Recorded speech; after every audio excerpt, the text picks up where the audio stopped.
with that, I bring on an expert today and a colleague and friend, David Meyer, CEO of Humane America and Food System Innovations. David, thanks for joining me today. I also love what you say about the timing of we have to really make this replacement by 2050. That means the innovations happen now.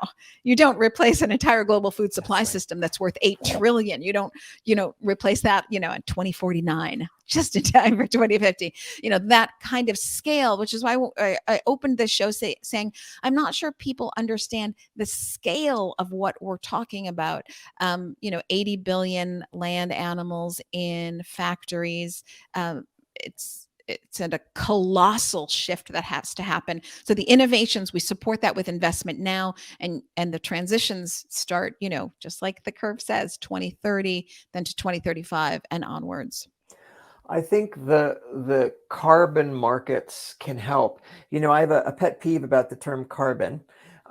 People talk about carbon footprint when, of course, there are greenhouse gases like methane, and notably, which of course come from, cows and ruminants, and notably nitrous oxide, which comes from fertilizer decomposing, like chicken, which is 300 times worse than carbon.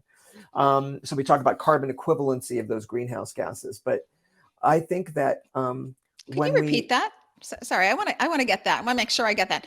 Repeat, please. Okay.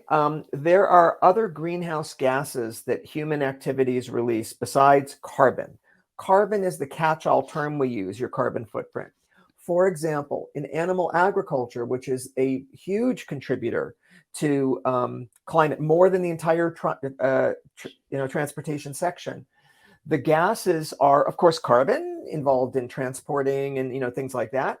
But also there's methane that comes from ruminants, and that's pretty well known, but that's many times worse in the atmosphere than carbon. And then there's other chemicals that come out of both the like chicken manure, right? And also the fertilizers that we use, that we have to use en masse to grow the amount of feed that we need to feed the animals, which is way more food than we would need to grow to feed people. Of course. So you're getting, with these kinds of different chemicals, you're getting much worse of effect than carbon, and they refer to them with carbon equivalency. So nitrous oxide, for example, these kinds of things have like a 300 times carbon equivalency. Yes, right. Yeah. But what was it about decomposing? I'm sorry, perhaps I missed. Decomposing chickens have an impact, please. Yes, no. So people think of chickens as less environmentally problematic than cows. And that is true when you compare a chicken to a cow. And it's true in general in the industry, but it doesn't mean it doesn't have a terrible impact. And one of the largest impacts is from all of the manure that comes out of the chickens. As that decomposes, that goes into the atmosphere. Mm-hmm. And then you've got as I mentioned, all of the, we're talking billions of chickens. So we've got all of the chemicals that we need to use to grow the feed to feed the chickens. So chicken has a significant GHG footprint. It's just not as bad per animal as cows, as ruminants, but it is way worse than plant-based chickens. Yes. Yeah. Again, we're talking about benchmarks, everyone.